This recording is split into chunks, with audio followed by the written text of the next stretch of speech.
of Charlie Kirk. Let's listen into this here on Live Now from Fox and bring up the audio right now. Well, it was a very sad weekend in the sense that we lost a great person. I'll be going on early Sunday morning. We're going to Arizona, taking some people with us on Air Force One. Maybe you people are going to be with us, I don't know. But we're going to be going Saturday early on Sunday morning. Okay? Go ahead. Good. We had talks going on. Scott Bessent is there and some others. Jameson is here.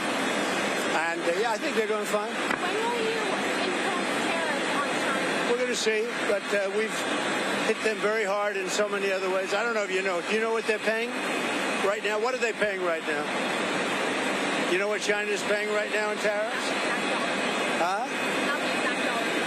A lot. Mr. President, have you been briefed on what happened in Venezuela with U.S. Yeah, I know exactly what's happening. Just tell us about the rationale. A lot of drugs are coming out of Venezuela. A lot of tren de Aragua they're trying to get out, but we're stopping them successfully at the border in Venezuela. We have a tremendous amount of security. They send a tren de Aragua, that's the gang, probably the worst gang in the world, MS-13M. I think they're probably considered worse. And we don't like what Venezuela is sending us, whether it's their drugs or whether it's their gang members. We don't like it. We don't like it one bit. Hold it. You want to move over here, fellas? Wouldn't it be easier for you? Go ahead. What was your message to the Qatari Prime Minister on Friday? Look, we're with them. You know, they've been a great ally. A lot of people don't understand that about Qatar. But Qatar's been a great ally. They also lead a very difficult life because they're right in the middle of everything. So they have to be a little bit politically correct in their terms. But I will tell you, they've been a great ally for the United States, Qatar. Mr. President, do you anticipate more strikes on Venezuela's blockade? Well, we'll see what happens. There's certainly not a lot of boats out there, I'll tell you, since the first strike and then to a lesser extent the second. We don't see any, we almost see no boats out there, which is fine as far as I'm concerned. There's been very little boat traffic. I can't imagine why. And just on that, do you think we will start doing strikes on the mainland, Venezuela? Oh, we'll see what happens. Look, Venezuela is sending us their gang members, their drug dealers, and drugs. It's not acceptable.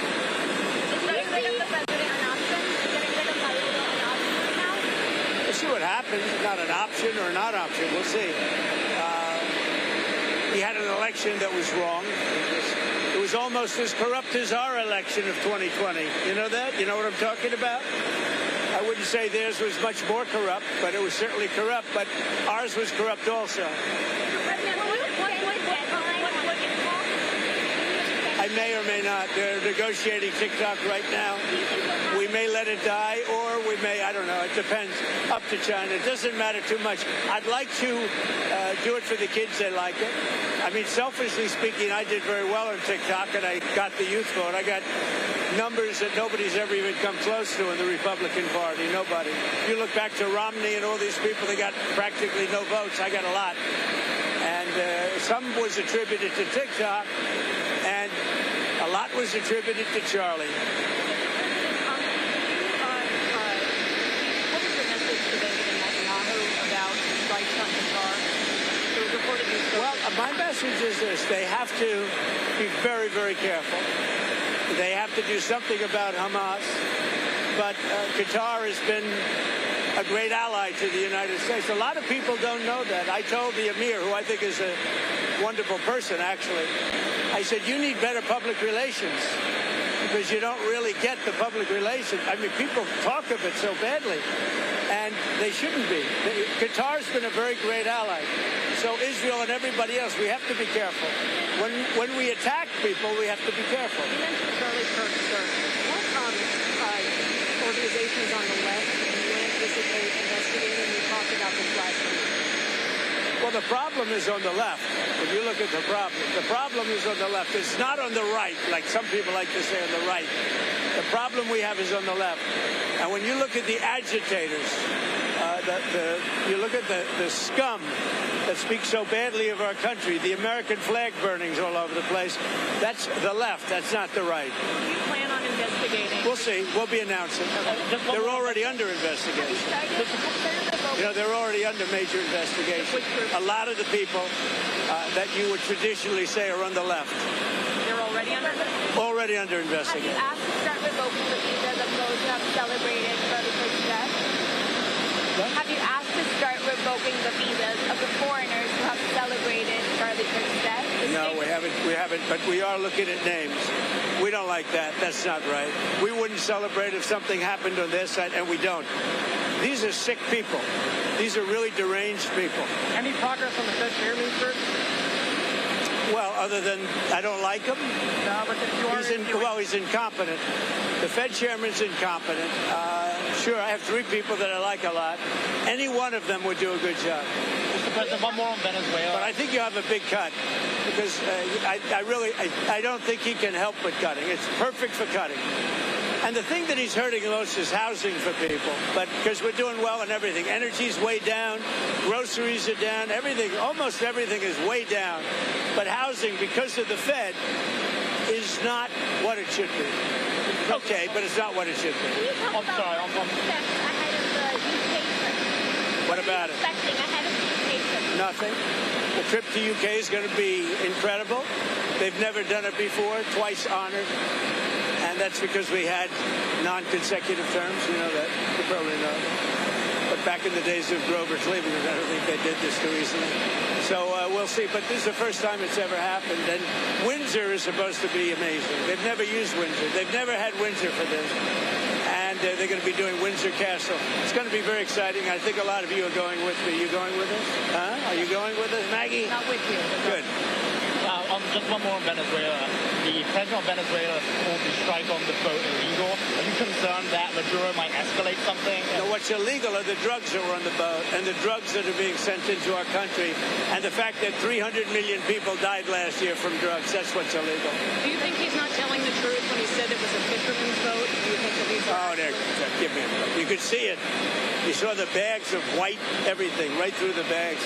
It's nonsense. So we knew it before they even left. We knew it before they even left. We knew exactly where that boat, where it came from, where the drugs came from, and where it was heading. I mean, the problem is nobody's getting on boats anymore, so maybe that's a good problem. Do you expect NATO to issue sanctions against Russia as you asked them to do over the weekend? Well, they're not doing the job. NATO has to get together. Europe has to get together and do it. Look, Europe they're my friends, but they're buying oil from Russia. So we can't be expected to be the only ones that are, full bore. But Europe is buying oil from Russia. I don't want them to buy oil. And the sanctions that they're putting on are not tough enough. And I'm willing to do sanctions, but they're going to have to toughen up their sanctions commensurate with what I'm doing. But just to clarify, you wouldn't move ahead until NATO moves ahead. Well, I'm ready to move ahead, but they have to do it. I think they will.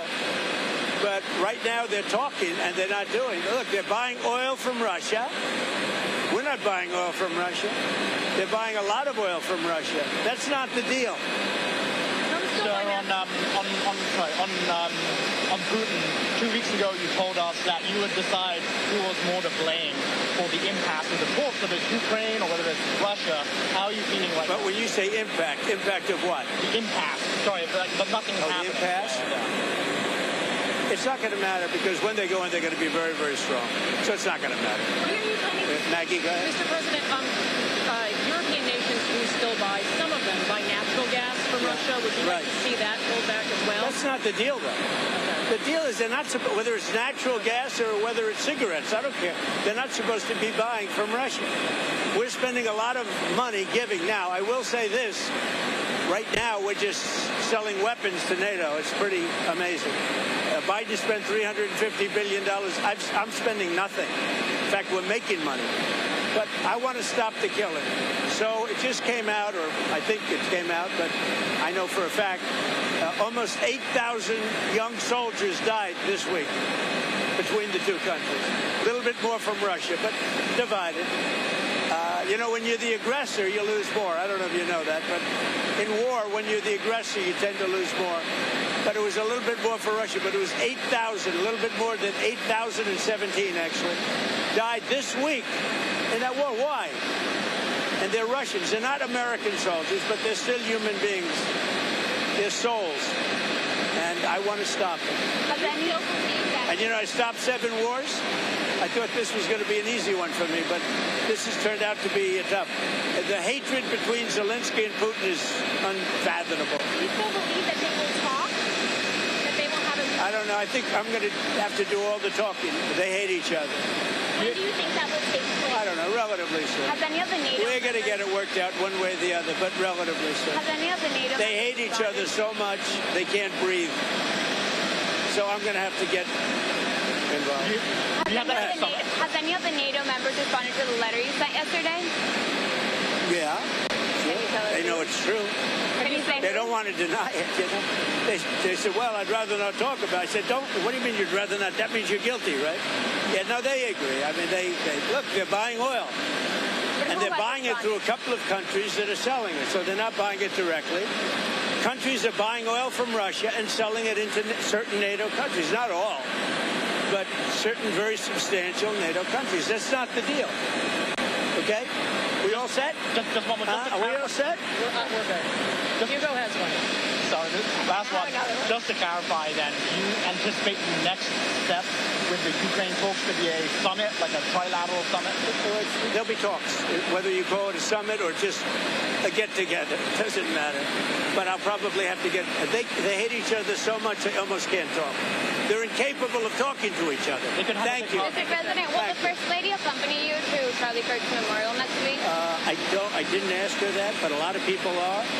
But we're going to Europe to the just UK. before, so we're going to be doing that. Okay. I haven't even thought of it. I've been thinking about other things. Okay. Thank you very much. Thank you, Mr. President. All right, you can just listen in there. President Trump taking questions from reporters, but some of the big news that he plans to attend next Sunday at State Farm Stadium in Glendale, Arizona, the funeral, the memorial, the service for friend of his, conservative activist Charlie Kirk there in Arizona. So he also had plenty of international questions being asked, including about the ongoing war there in Ukraine, as saying that Zelensky and Putin hate each other. So it doesn't seem like there's much progress on a ceasefire in that region. So obviously following it all very closely here on Live Now from Fox. And let's quickly shift gears, as we were just talking